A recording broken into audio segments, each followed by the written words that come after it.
36তম শ্ৰমিক দিৱসৰ উপলক্ষে সকলো দেশবাসী সকলো অসমবাসী সকলো ৰাজ্যবাসীক আমি আন্তৰিক শ্ৰদ্ধা জনাইছোঁ। আজি এই দিনত আমি এটি কাৰ্যসূচী থৈছোঁ, আনন্দ আৰু উল্লাসৰ কাৰ্যসূচী, আৰু আমি এতিয়া বৰ্তমান শোভাযাত্ৰা কৰিম। আমি এই সংগ্ৰামৰ ফলত যি 136 বছৰ আজি হৈছে আমাৰ শ্ৰমিক দিৱস। যেতিয়া আমাৰ শ্ৰমিকে আন্দোলন কৰিছিলে সেইটো আছিলে ঔদ্যোগিক বিপ্লৱ।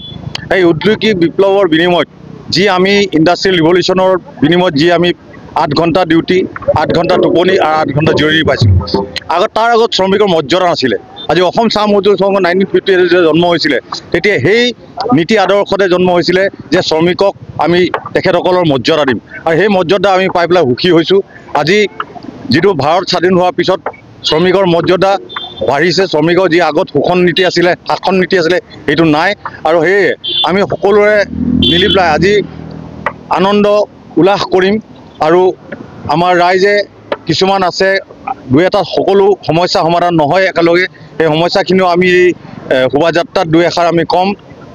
যিহেতু আমাৰ শ্ৰমিকৰ দৰত থাকিবই, শ্ৰমিকে কাম কৰি খাটি খোৱা শ্ৰমিকে খাবই লাগিব। চৰকাৰে আইন বনাবই, যি আইন বনাব যাতে আমি চৰকাৰক অনুৰোধ জনাম যে আইনখিনি শ্ৰমিকে হিতে বনাওক, শ্ৰমিকৰ বিপৰীতে নবনাওক।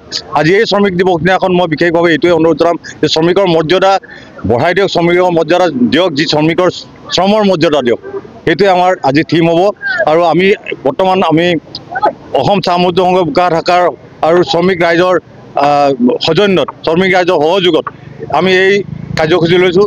ইয়াত বিভিন্ন কাৰ্যসূচী, প্ৰথম আমাৰ বেলগছত আমাৰ পূজা আছিলে, তাৰপিছত আমাৰ পতাকা উত্তোলন, তাৰপিছত স্মৃতি তৰ্পণ, এতিয়া আছে শোভাযাত্ৰা, তাৰপিছতে মুকলি সভা। তাত আমি মুকলি সভাত 126জন মানুহক আমি 123জন মানুহক আমি মাইকী মানুহ, আমাৰ মহিলা আৰু পুৰুষক আমি পুৰস্কাৰ দিম, যিসকল ভাল কাম কৰে, যিসকলে কামত ভালকৈ থাকে, আৰু যিসকলে ঘৰৰ কাম ঘৰ চৰ ভালকৈ শুৱলা হিচাপে থয় তেখেতসকলক আমি পুৰস্কাৰ দিম। আৰু তাৰপিছত আমাৰ লাঞ্চ আছে ইয়াৰ পিছতে। আৰু সকলো ৰাইজকে মোৰ আন্তৰিক শ্ৰদ্ধা, ধন্যবাদ আৰু শুভেচ্ছা যাচিলোঁ। অসমৰ সংবাদ জগতখনৰ বাবে এক সুখৰ খবৰ। আপোচবিহীন ৰাইজৰ কণ্ঠ সাপ্তাহিক কবচ পুনৰ এবাৰ অসমৰ ৰাইজৰ মাজলৈ।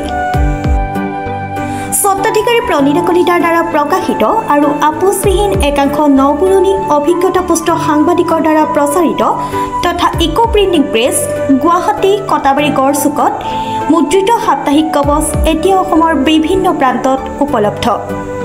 আমাৰ ঠিকনা মুখ্য কাৰ্যালয় অসম ফৰেষ্ট স্কুল, হৰি মন্দিৰ পথ, গুৱাহাটী, আৰু উপ কাৰ্যালয় Kalita market, Bijaynagar, Kamrup, Assam. Mobile number হৈছে 9435114666 70024728813। আমাৰ ইমেইল আইডি হৈছে kobos2025@gmail.com।